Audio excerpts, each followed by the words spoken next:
welcome back to Everything Marketplaces, where we talk with marketplace founders and leaders from some of today's top marketplaces. So this is episode 26, and I'm super excited to welcome on Tracy DiNunzio, who is currently the CEO and founder of Tradesy. So Tradesy is a luxury fashion and goods resale marketplace, and it's become one of the most trusted marketplaces for buying and selling some of today's top brands. They've also raised over 70 million in venture capital from some incredible investors like John Doerr from Kleiner Perkins and even Tim Ferriss.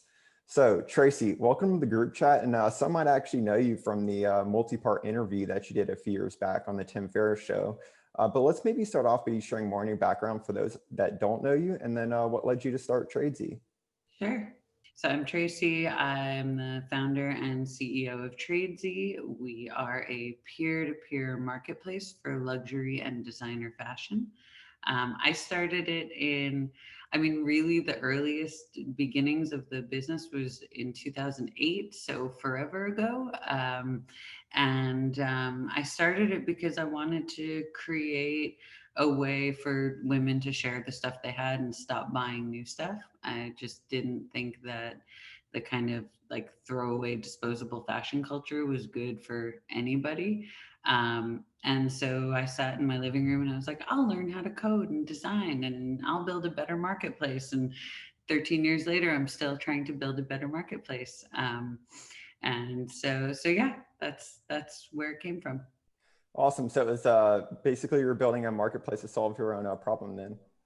So Yeah, I was like 30-ish at the time, and I had spent my 20s I was like a bartender and a waitress and babysitting, and I was traveling around, like living in hostels. I really wanted to get out and see the world. And so I didn't have any particular ambition to become a CEO or build $1 billion company until I learned that those things were possible after starting. It really started almost like an art project. Where I thought people are going to want this. I want this. It would be cool to build it. I didn't even know what a VC was for the first like year that I was building. And so it started off very organically. And I think one of the things that people know the most about, and I think it sounds like a lot of you guys have done this too, is that I kind of used the sharing economy to bootstrap a sharing economy platform. So I was renting out my bedroom on Airbnb and sleeping on my couch to fund the business. And that's how I got through the first like 3 years of bootstrapping. And it was a long bootstrapping phase before I was able to even get in the room with an investor, let alone raise capital. yeah. So what was that? What maybe led you to kind of shift from kind of like bootstrap mode into going into more to the mode of raising venture capital? I just got an appetite to get big. It started off as like a passion project, and as I started to understand more and more about how big the demand might be for this, how good the timing was, and how significant it would be if we could shift a huge group of people from buying retail to buying resale. I started to understand how high impact that would be, and it just made me want to like shoot the moon.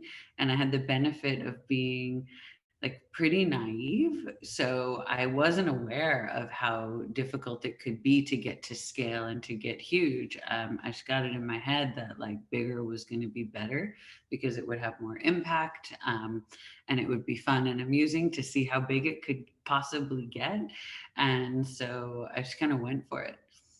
Awesome. And then could you maybe share more about what those like initial funding rounds were like?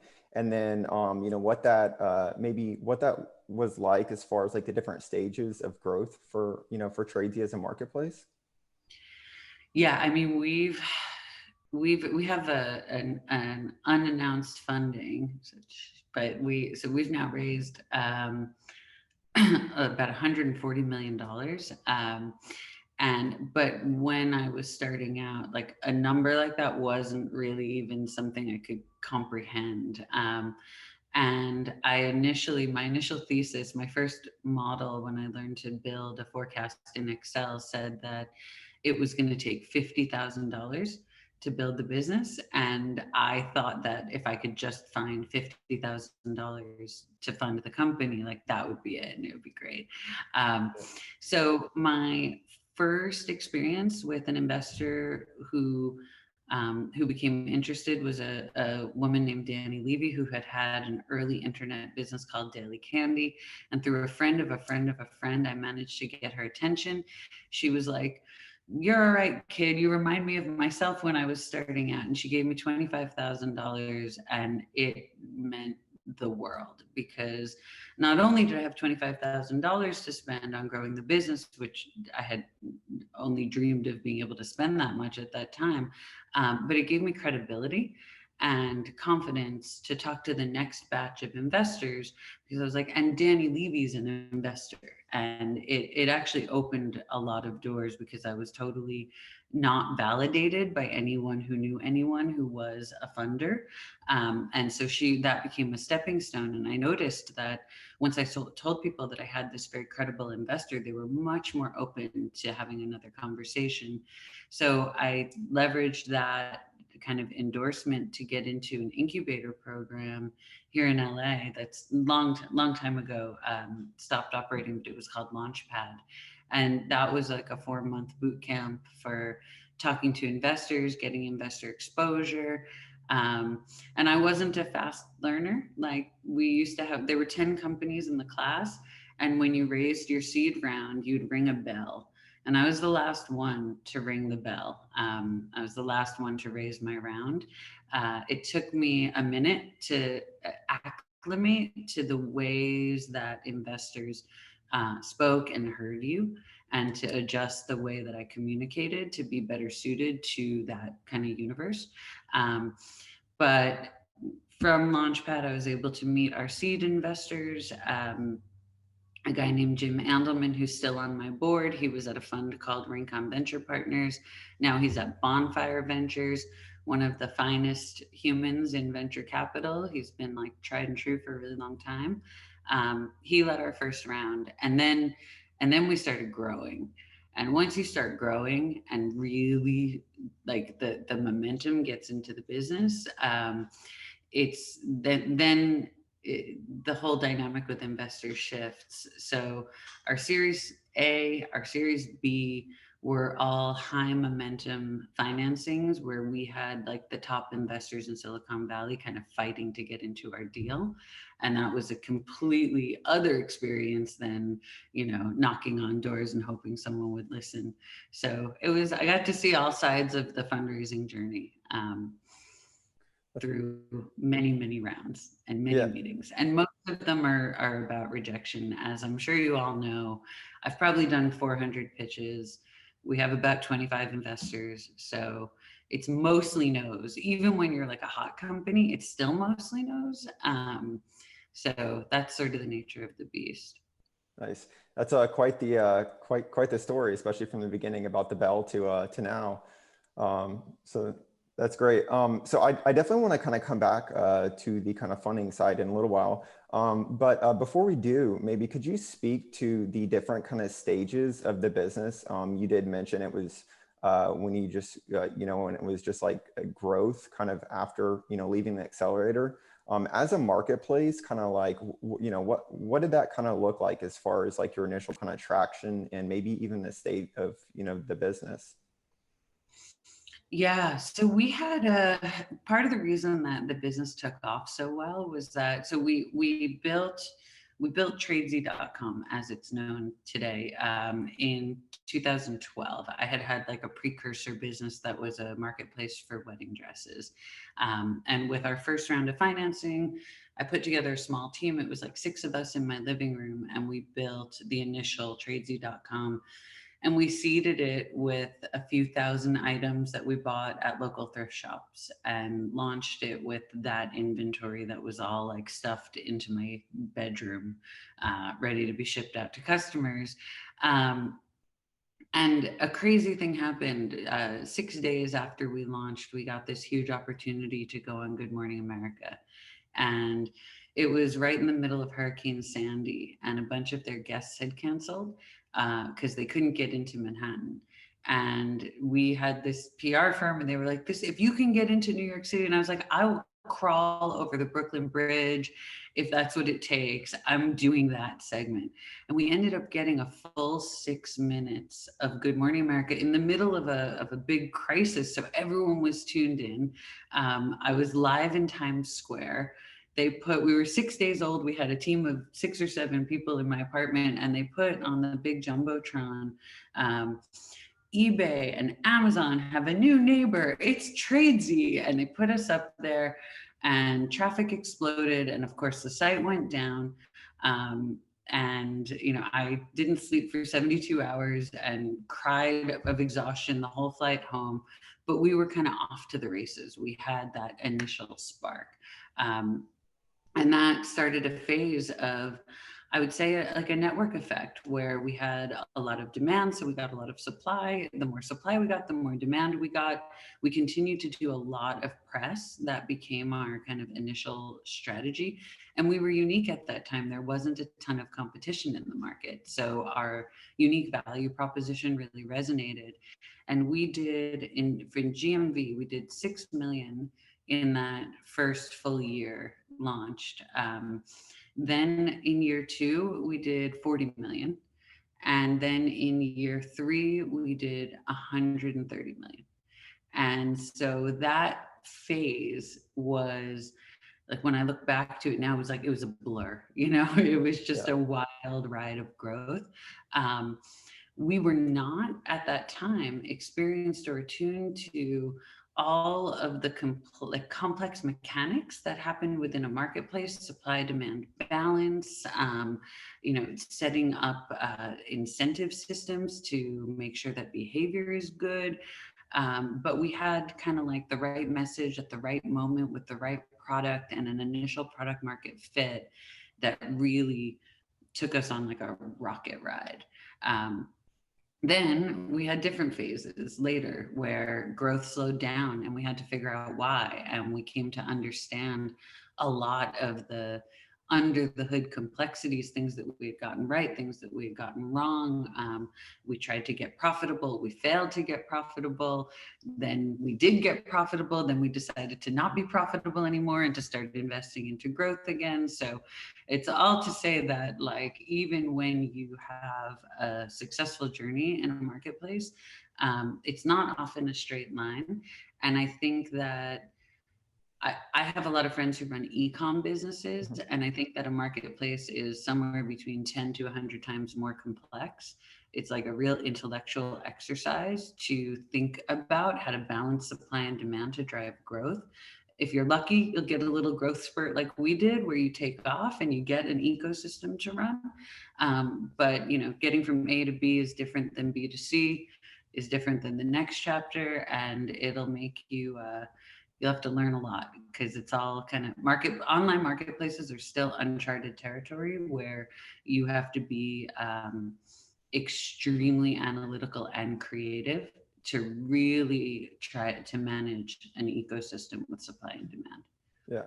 Yeah, I think we would definitely all agree that they're quite complex in the exercise of always learning and always changing. So yeah, totally. Yeah. So could you maybe share more about maybe how you did kind of speak about, the different kind of phases of growth, and then, profitability and whatnot. Could you maybe speak to how you kind of position yourself within the market of a kind of competitive landscape, and how that's changed over the years? Yeah, I'll tell you where we position ourselves now. And if it's still interesting, I can walk you back to how we positioned ourselves at various times in the past. But right now, the way when we at the height of this category growing, maybe 2014, 2015, there were like 26 venture-backed companies in the fashion resale category. That over time has whittled down to really 4 or 5 that are at scale today. And so positioning ourselves in that world is a lot easier than when we had 26 competitors, and there frankly wasn't a ton of differentiation between us except for who's going to execute and who's not.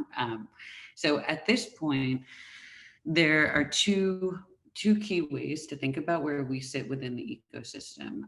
We focus on luxury and designer products. We think of it as high quality goods, those that can be resold or traded multiple times and still last for a really long time. So our average order value is close to $500, whereas the companies that play more in the mass market side of the category, like Poshmark and ThredUp, have closer to like a $50 to $80 average order value. So that's one distinction, is that we're decidedly on the luxury end. The other distinction is that we're pure peer-to-peer. And our largest competitor, the other luxury resale player in the category, is The RealReal, and they are 100% consignment. So they take and hold all of their inventory, merchandise, photograph, all of that. And we try not to touch product ever, and to facilitate the direct connection between buyers and sellers.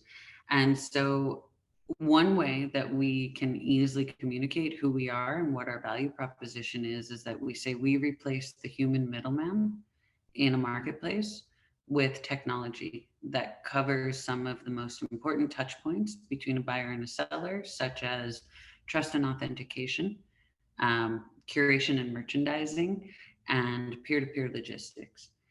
And we see a very straight shot to owning this category once we have perfected those three things. So authentication, which we think we've already perfected, curation and personalization, which is a long and hard problem, and peer-to-peer logistics, which frankly, I wish we were further along on. We're still figuring out a lot of those pieces.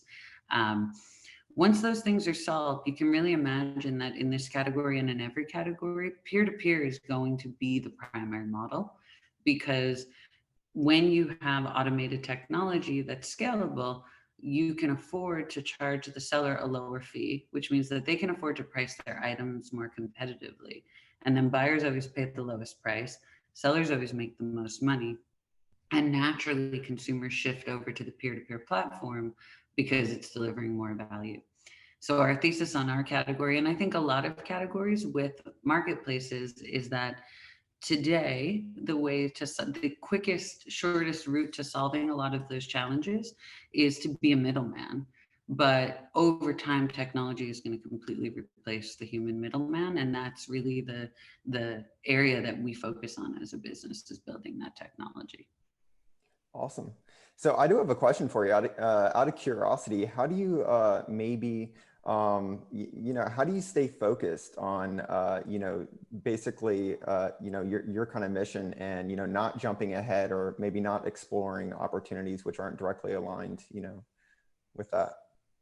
Lessons learned. I think we've lost our focus at times. We've gotten, I don't know if I would call it distracted, but we've gotten tempted by opportunities to expand the scope of the business. And that may not have been a bad thing, had we had an even larger amount of funding that would allow for multiple kinds of R&D for adjacency type businesses.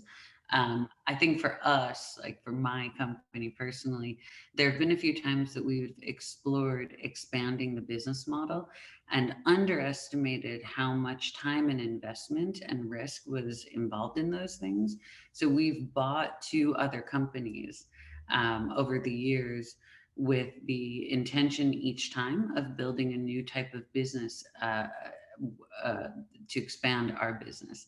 And the first one worked pretty well. And the second one, we totally fucked it up. And it was like, we shouldn't have done it. And we spent a year and money and effort.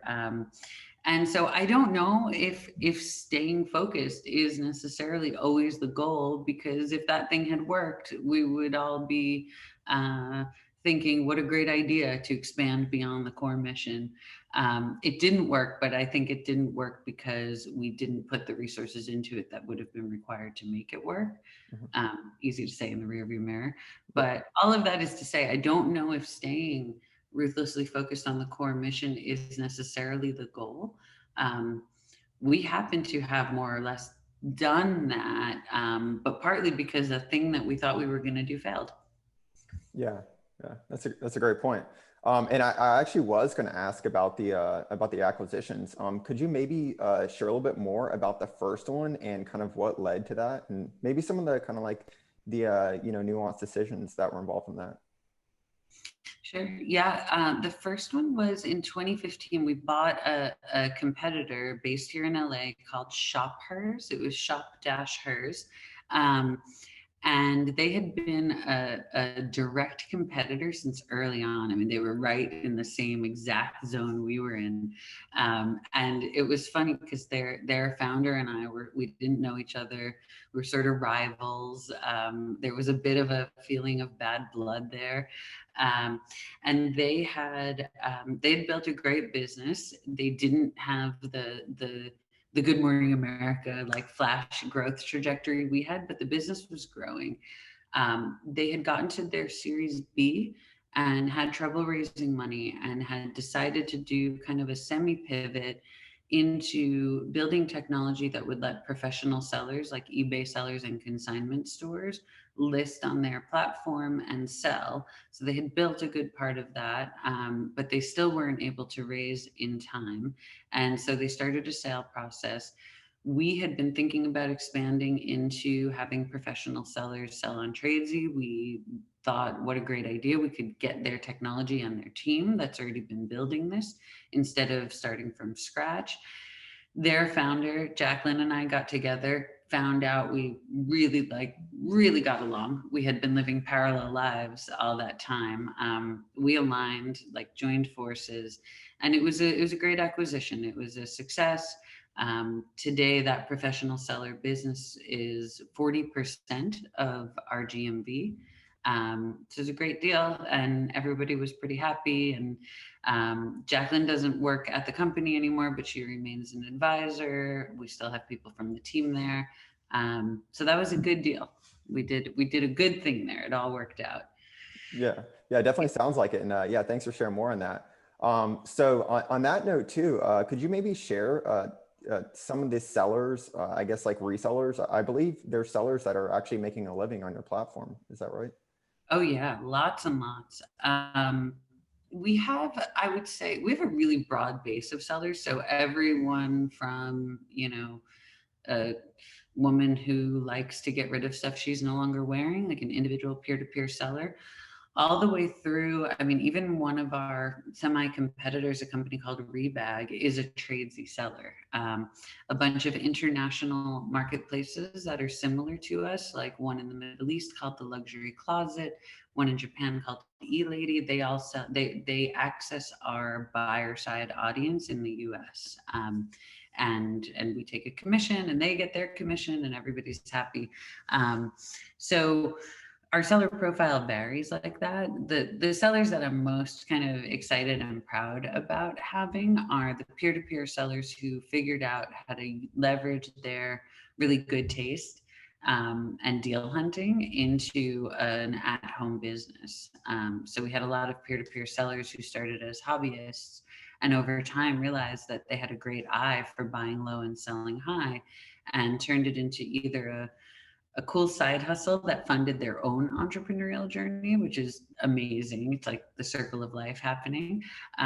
Or some who just use it as their primary source of income now. And especially since the pandemic, it's been really cool to see that we're able to facilitate that. Yeah, that's awesome. That was a great, yeah, I just mentioned it kind of like the circle of life. Like now they're using your marketplace to kind of, jumpstart their own ventures. So, yeah. So also too, I was going to ask about, since the pandemic, how that's impacted your business. I know we kind of like briefly chatted about that prior to this, but. Yeah, it was terrible, and then it was great. It's this thing has really it's very humbling, right? Because if you have a business that relies on physical spaces and in-person interaction, doesn't matter how good a CEO you are, you're going to be negatively affected. And if you're like us and you sell things online, then you probably benefited from the shift to more and more online shopping. So ultimately, we've benefited, but initially. I was on the cusp of, I thought, closing a really large financing, and the pandemic hit, and our sales went off a cliff. They dropped by 70%. Investors ran away. We did not have the runway that we needed to withstand a period where we didn't have a lot of inflows. And I had to go to my existing investors and pitch an emergency financing, um, like at the bottom of the crisis. And some of them were like, I thought at one point that we were going to have to shut the business down, because we had investors who looked at me and said, like, our healthcare system is collapsing and you're telling me that people are going to buy luxury bags? Like, go away. But I thought, it was likely that there would be a recovery, and that over time the business would come back. We were able to raise the money we needed to keep going. And then in May, the business bounced back really nicely, more quickly than I expected. And I actually did like 25 user interviews in June, because I was just mind boggled. I'm like, who's shopping right now? And talking to people, it was a sense of, people were bored, and shopping was a satisfying pastime. People were hopeful about getting back to their lives, and buying a new wardrobe for when that would come was making people feel good. And a lot of people apparently had a regular routine of going out to retail stores, and because they weren't able to do that, but they still wanted to buy things, they were coming online. And so we actually got a lot of new customers that I think we wouldn't have gotten had it not been for the pandemic, who were previously walking into like the Louis Vuitton store and buying full retail, and discovered resale because they were home. Yeah. Did you see any kind of maybe just like interesting kind of changes within like specific categories, maybe increasing on the marketplace for listings, or, demand kind of for a specific category change maybe? We did. We actually saw across our bags and accessories categories, demand for the ultra high end product went up. So our average order value has gone up by almost 30%. Now it's starting to come down again.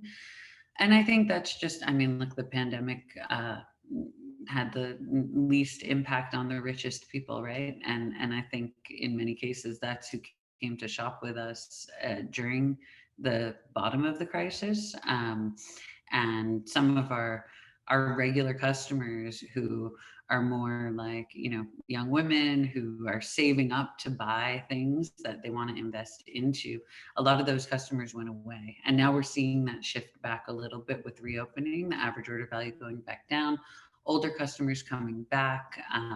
Hopefully those newer customers with the higher budgets are also going to stick around, but they may go back out to retail, and there'll be some combo. And that said, also, our metrics have been more volatile since the pandemic started than ever. Every source, channel, funnel is like chaos. It shifts constantly. Sometimes we understand why, sometimes we can't understand why. And for the first time, our historical data is kind of worthless. So planning right now is like wild, because we look back at, last year this time, and we say, well, okay, so we've got 7 Q4s under our belts. Like, what happens during the holidays? I'm like, well, is that the pattern that we're going to see in the pandemic election holiday season? And we just don't know, and nobody knows. So it's terrifying and liberating right now, because after so many years of becoming like a disciple of analyzing historical information to predict the future, it's like we don't have a form for predicting anything anymore. Yeah, that's a great point. I can only imagine, on my end, kind of running a smaller marketplace, and then, the position you guys are in. So we're gonna jump into some questions here in a little bit. But yeah, is there anything that you'd like to share with us, before we do? I have a few questions that I kind of want to jump in and ask in a little bit. But for earlier stage marketplace founders, kind of based off, your past experience and journey. It's So much harder than it looks. So if it feels harder than it should feel, it's probably about right. Yeah. Awesome. Awesome. Cool. Hey, Rich, do you want to come on? Yeah, hey Tracy. First of all, really inspirational story around bootstrapping and growing into such a successful marketplace. I'm very curious about your how you control the supply on your website. I was chatting to Mike yesterday. I was very surprised that it's not consignment like the real, because the product images are great. It has a very clean effect, and I was curious because I know there must be a lot of risks where your supplier uploading bad quality photos and stuff, and how you manage that experience. Yeah, it's one of the biggest challenges, right? Because with competitors in market who are doing consignment, they control photography. They choose which products get listed, and the way our marketplace works is really anybody can list anything that would have a place in a woman's closet, and we won't remove your listing unless it's like very, very bad quality. But we do have a really robust curation algorithm that tries to look for high quality listings. So a high quality listing, our definition is that it's well priced, well described, and the item is desirable. And we have ways that we measure those three components, and an algorithm that combines those three components with historical data about what sells and what gets viewed to surface the most desirable items first, both on regular category pages and also in any search you do on the site. So that's one component of how we control the supply, is that we don't actually control the supply, but we control what the visitor sees from the supply. And you can see this for yourself by actually going to Tradesy, perform any kind of detailed search, and go to the last page, and you'll see how kind of ugly some of those listings get. And we think about this all the time. Should we just create a stricter cutoff for listing quality and eliminate some of those lower traffic, lower quality items from the site entirely? It's an ongoing debate. And then the other thing we do that's really simple that we've done since day one is that we clean the background off of the primary image so that everything's on a white background. And we still do that with like an outsourced company that charges us 9 cents an image. It's human, it's not automated. There is now technology that is much better at distinguishing foreground from background. But when we launched and built our platform, that didn't exist. You could have a brown leather bag on a brown leather couch, and there was no way anyone was going to be able to clean that background off except for a human. So those are the ways that we make it look a little more curated, a little cleaner, while still having 100% user generated content. Perfect. And just one follow-on question. Obviously, this year has been like very disruptive for everyone. Could you ever imagine that you would come into this situation where you were going from such huge success and revenue to going on an emergency funding round? And it must have been like a real shock for you, right?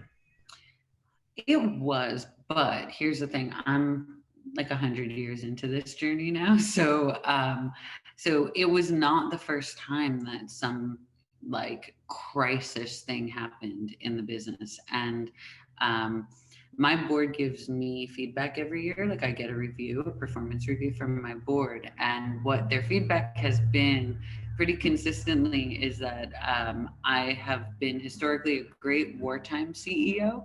Good in a crisis is like my middle name. And it's actually during the more peaceful or good periods that I personally struggle to be really good at my job and do.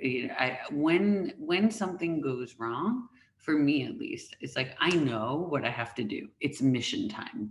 Save the business. I know my purpose. So for me, it's actually about, I work with coaches, and I have like a pretty a pretty consistent meditation practice now. It's like, how do I actually, when things calm down, make sure that I'm seeing the full picture and being the best I can be as a founder and CEO. That's awesome. Thanks very much. That's a great question. Hey, Doc, did you want to come on? Sure. Thank you so much. Tracy, again, thanks so much for your time, and it's just been excellent to learn more. I had a question about, I looked a little bit more on social media and looking at around the company. I was wondering for the storylines for people that are perfect for your marketplace, where are they usually coming from? Is it usually Pinterest and it's the storyline and talking to friends? Is it Instagram? So I'd love to know more about that. Yeah, so we have historically gotten most of our customers through search, through Google search, both paid and organic.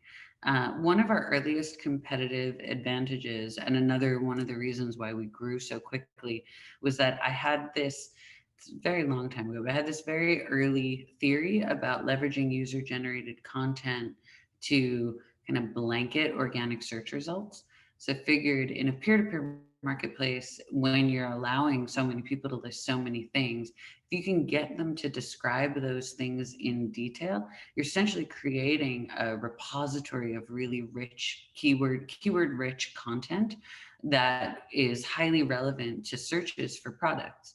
And that's also, by the way, how we shifted more and more towards luxury, because there's tons of search intent for luxury, for specific products and product groupings. And so for many, many years, when you would Google Louis Vuitton bag or Louis Vuitton Neverfull bag or Louis Vuitton Neverfull size medium, we were number one on all of those results. There was a time that we outranked Louis Vuitton for Louis Vuitton searches. And so that was also one of the earlier levers that helped us grow. And then we got very, very good at performance marketing as well. So performance marketing, meaning SEM and Google Shopping, because same things apply. If you have a lot of highly relevant content, good structured data, you can kind of always provide the best result, and Google will give you favorable pricing on those placements as long as you're providing a great result and have a high conversion rate and all of that. So we continue to still to this day acquire. Most of our customers are looking for something that they really want, a high priced item. They're doing their research. They're looking for the best price on the most trusted marketplace, some combination of those things. And that's how we acquire customers. That said, next generation and what we're about to do, we're gonna become a brand. And I don't think we've become a brand yet. So we don't have a lot of social media activity. We don't do any marketing that we can't direct response measure. We don't do a lot of like influencer partnerships and things like that, because early on my thesis was we're not a brand, we're a platform. The brands we sell are brands, and we are a transactional platform. But I think the world has evolved, and people want to know like where am I buying, what are the values and the orientation of the place I go to buy things. And so you'll see coming up in 2021, we're going to be doing a lot more of that kind of social media marketing and brand marketing. But historically, search is our biggest channel, and then just getting repeat customers into the funnel. Thank you so much. Yeah, sure. Awesome. That was a good question. I was actually going to ask about that myself and the importance of SEO. So. Well, now SEO is less important. So we've seen a real shift in the organic search landscape, which makes that approach less useful in our category, at least. So Google now returns a whole slew of different kinds of results ahead of the organic search results. So even if you're number one or number two in the organic search results, you're really far below the fold now, underneath like shopping modules, image modules, content modules. And when we were at the top of the search result landscape in our category, we were getting 2.5 to 3 million unique visitors a month just from organic search. And today we look at the landscape, we think that Farfetch is at the top in our category, and they only get 1.5 million visitors a month in the US. And that's because those organic results have been pushed further down, and paid is more like where the top of funnel traffic really lands. So I would say if I had to start over again today, I would not build a business based primarily on organic search. unless the landscape of your particular category has unique dynamics that are different than ours. Got it. Got it. That's really interesting. So I actually have a question myself, and that is, you know, marketplaces are obviously built on trust.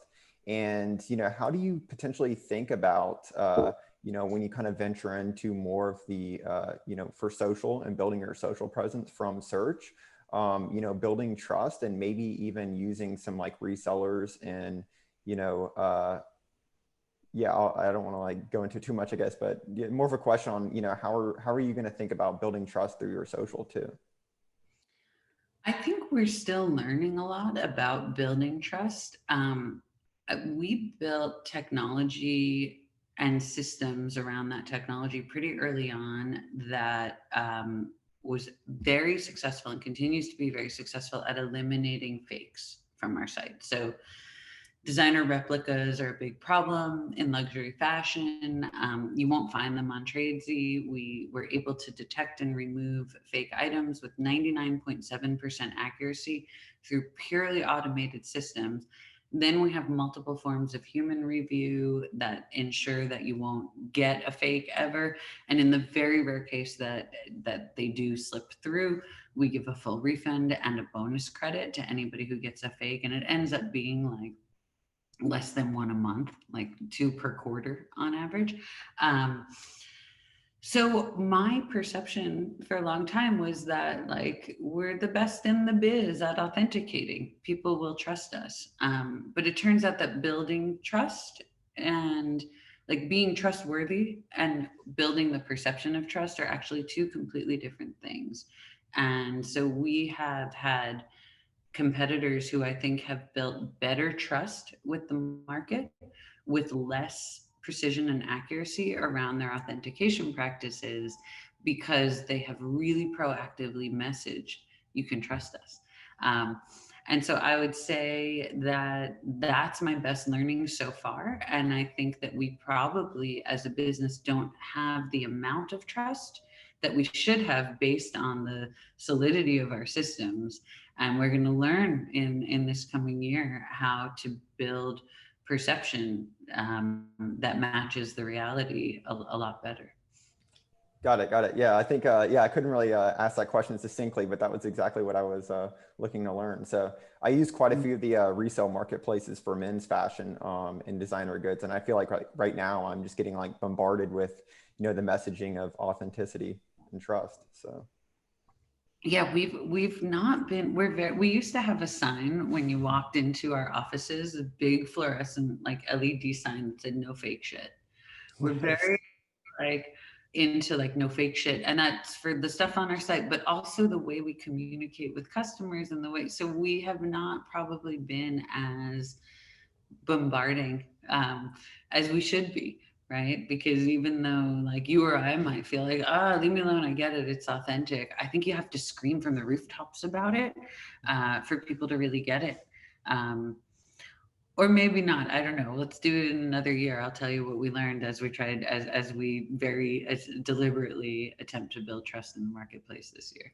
Awesome, let's do that. So cool. Hey, so Levi, did you want to come on? Yep, absolutely. Hi, Tracy. Thanks, Mike, for having this. So I think this, just to kind of stay on this level of trust, you bring one important thing here that sort of the importance of a brand, right? And, you know, as you're kind of buying trust on both the supply side and the customer side, right, the brand can kind of prevail. And I think as marketplace founders or as sort of platform infrastructure builders, right, there's this thing where it's like, you know, should we just primarily focus on like the technology and the core service and the value that provides? And then really like, that's where all of our resources and efforts should go. Or like how much like value should we also be placing in brand, especially like in the earlier days, right? When you're still looking to validate the thesis and you're still looking to bring demand and liquidity. And so would love, you know, for you to sort of extrapolate a little bit more on that. And thanks again for that. Sure. I think my co-founder and I have a joke, like the answer is always do all of it. Like we say, should we this, should we that? And it's like, the answer is all of it. And you never have enough time, money, or people to do all of it. So then you get into prioritization.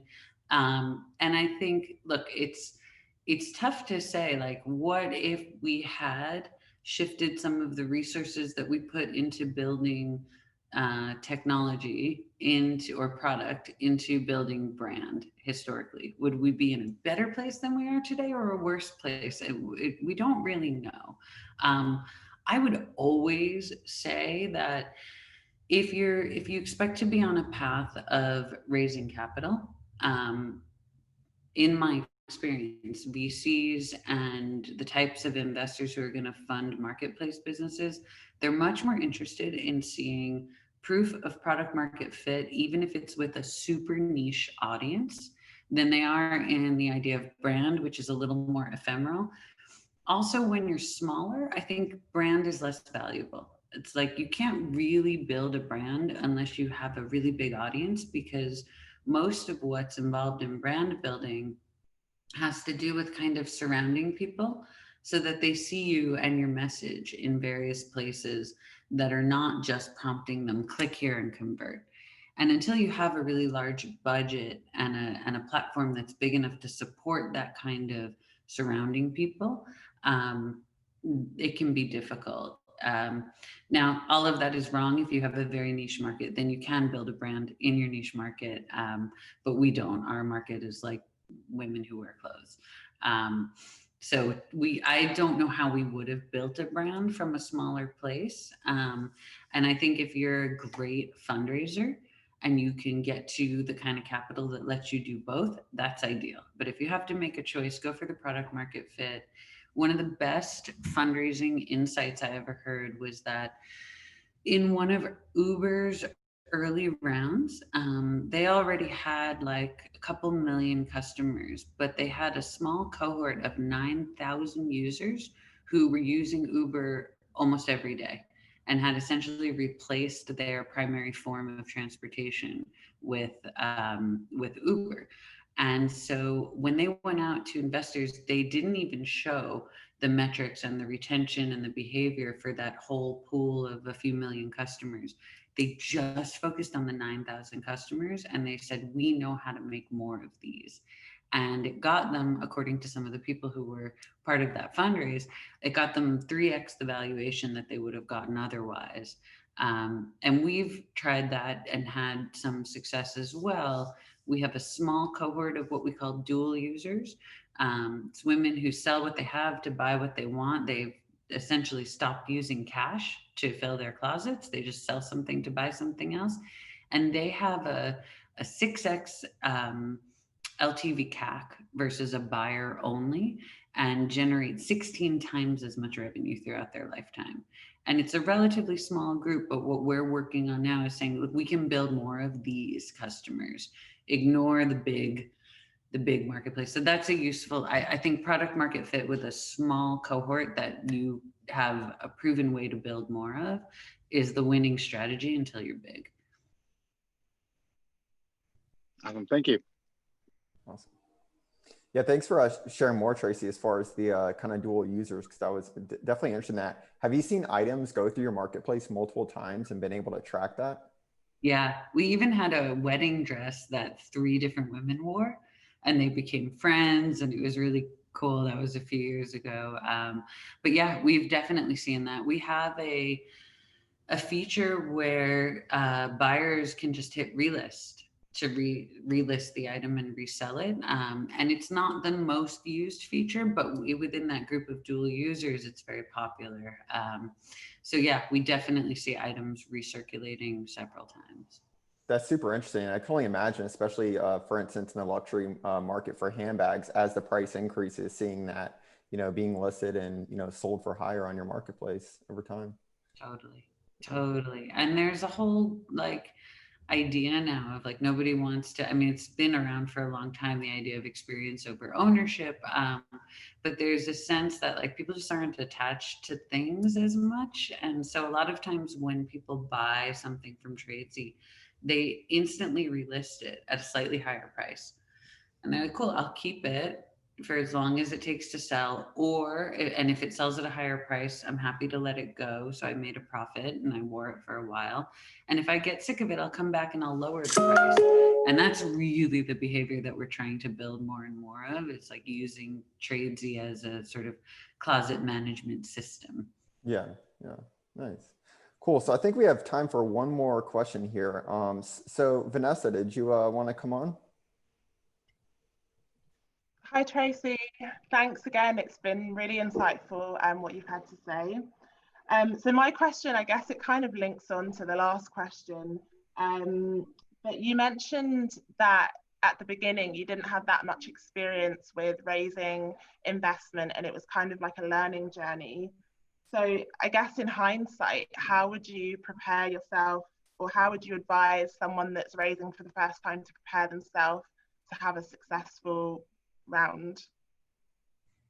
Yeah, it's a weird confidence game, I think. There's it being a founder, and being a founder who's fundraising can be insanely demoralizing. And every time you walk into the room with an investor, if you carry any of that sense of feeling defeated with you, they're going to smell it. And so for me, it wasn't, I think learning how to tell a really cohesive story, craft a narrative that's supported by data, and nail it, and have many versions of that story in your back pocket to tell. That's number one. That's really important. But number two, close second, is getting yourself into the mindset of projecting ease and confidence every time you walk into the room, even when you're on your fifth meeting of the day and you struck out on the first four. And that's tough. That's more like a personal development journey and like an inner work thing. Because for me, at least, I find it hard to fake things like that. So I have to actually figure out how to build real confidence in order to project real confidence. And that just comes from like a lot of working on yourself. So I think if I could go back and fix anything, I don't know that I would, because I needed all the strikeouts to build up my resilience and my ability to sit with confidence even when I feel unsure about what the outcome is going to be. So I would say more like just like working on yourself, and how much you can feel at ease presenting the opportunity that you're building in a way that's realistic and grounded, but confident and clear. And it's tough. It's a whole journey. You learn every time you do it, especially when you fuck it up. Yeah. Don't know if you can replace the fuck ups, because your journey is to. So here's one thing though that I would do. Someone gave me this advice, and when I didn't take it, I really regretted it. And I learned to do it later in later financings. Make your first 10 meetings of any financing with investors that you don't really think are likely to invest, or that you don't really want to work with, or that you don't think are very important to your future. Because there isn't anything that replaces getting in the room and pitching as far as making you better. And when you're really eager to get out there, and your first meeting in a while, or your first meeting with a new pitch is like almost never going to work. And the best training is the practice and the failing at it and the coming back to it. So don't go for your like number one target investor early in your process. Get really beat up before you go to those investors that you really want. Yeah, that makes sense. Thank you. Yeah, sure. Awesome. Well, cool. Well, we're almost out of time. Tracy, this is a really great chat, and thanks for definitely joining us and making time to share more with us here. So we're about to wrap it up. I did have a question though for you. You did share the story about the wedding dress, which was definitely super interesting. Is there is there like one story or like super interesting item, that's been listed on your marketplace that, you got like really excited about?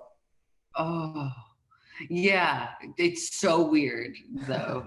We kind of did it. We had an artist, we were trying to think of cool ways to express what we're all about, which is like we love luxury because it's high quality, but we also think it's a little bit ridiculous how exclusive and high priced this world is. And so we collaborated a few years ago with an artist named Ilma Gore. We gave her a bunch of like the damaged Louis Vuitton that over the years we had accumulated from returns and stuff. And we told her to make whatever she felt best reflected our spirit. And she made a Louis Vuitton toilet. And we had a big party where we opened up this little influencer showroom, and we priced the toilet at $100,000 and displayed it alongside like $100,000 bags. And the dichotomy of it was really cool, right? It's like, here's this thing that seriously is priced at $100,000. Is it worth it? And here's a DIY toilet made out of the same materials, priced at $100,000. We put it up for sale on Tradesy. We had like a couple of rappers got into like a bidding war over it on Twitter. The whole thing really like went viral. We got so many page views on that page that we had to like rejigger our infrastructure. And then ultimately it got purchased by Kid Rock. And then he returned it because he thought it was a functioning toilet and it wasn't. And that was probably not what you were expecting, but wow. when you asked. Yeah, no, I'm so glad I asked. That's an amazing story. So yeah, it's definitely interesting to see all the upcycled luxury goods too recently. So yeah, totally. Well, cool. So time for a little plug before we wrap this up. So where can we keep up with you? Oh, I'm so bad. I'm not on social media, but my new brand people say that I should be.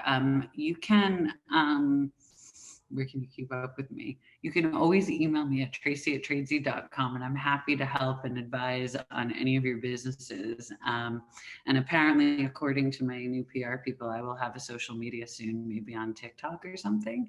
I don't know. Yeah. Awesome. Well, cool. Well, thanks again. This was a really awesome chat, and I know we all appreciate it. So yeah, thank you all. I'm rooting for you with your businesses. You're in the best part of the journey, even though it may not always feel like it. I'm very excited for all of you. Awesome. All right. Thanks everyone for joining in. So thanks.